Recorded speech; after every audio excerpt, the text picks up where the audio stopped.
On a longtemps pensé qu'apprendre était un processus strictement rationnel. On sait maintenant que les émotions y tiennent un rôle à ce point important qu'elles peuvent servir de levier ou au contraire devenir un frein à l'apprentissage. Rappelons qu'une émotion est une réaction de l'organisme à un événement extérieur qui comporte des aspects physiologiques, cognitifs et comportementaux. Nos émotions nous aident à identifier les éléments qui peuvent nous affecter pour nous guider sur la façon d'y réagir afin de préserver notre bien-être. Qu'elles soient agréables ou non, toutes les émotions sont utiles.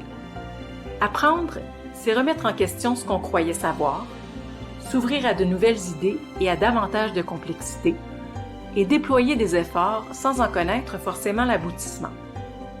Autrement dit, apprendre, c'est déstabilisant.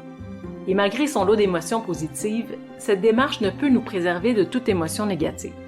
Les émotions vécues en apprentissage varient d'une personne à l'autre et peuvent affecter différents stades de ce processus.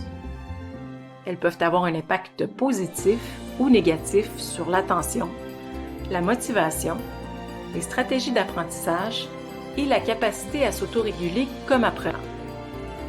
L'anxiété, la peur de l'échec, l'embarras, le découragement et l'ennui font partie des émotions négatives qui peuvent entraver le processus d'apprentissage. Du côté des émotions positives qui ont un effet bénéfique sur ce processus, on retrouve le plaisir d'apprendre, l'enthousiasme face au matériel d'apprentissage, l'espoir de réussir et la fierté de s'accomplir. Mais attention, ce n'est pas parce qu'une émotion est positive qu'elle favorise nécessairement le fait d'apprendre. Pour ce faire, elle doit être liée à l'apprentissage ou à des tâches d'apprentissage. Sinon, elle peut nuire à l'attention et affecter la performance.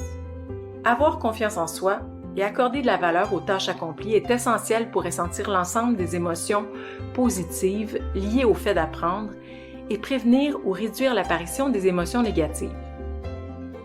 Et ce n'est pas parce qu'une émotion est négative qu'elle s'avère toujours un obstacle pour l'apprenant. L'anxiété, l'embarras ou la colère peuvent au contraire le motiver à redoubler d'efforts. L'intensité et la fréquence de l'émotion ressentie ont aussi une incidence. Si elle est trop forte ou récurrente, elle risque d'entraîner un sentiment d'impuissance.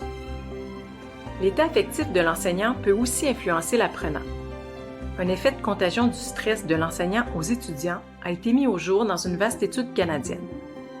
Cette manifestation entre dans la grande famille de la contagion émotionnelle, un processus en partie génétique impliquant nos neurones miroirs par lequel nous nous imprégnons inconsciemment des émotions des autres.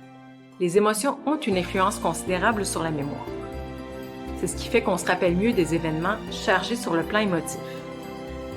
Les neurosciences ont d'ailleurs révélé que pour encoder un nouveau savoir, le cerveau a besoin de rétroaction sur ses prédictions, plus précisément d'un signal d'erreur qui doit entraîner chez l'apprenant un sentiment de surprise.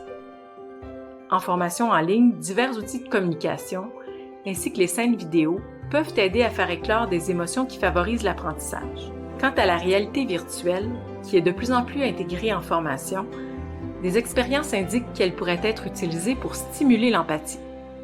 Enfin, parce qu'ils sont propices aux échanges stimulants et au dépassement de soi, les environnements d'apprentissage sont souvent un formidable terrain pour développer ses compétences émotionnelles.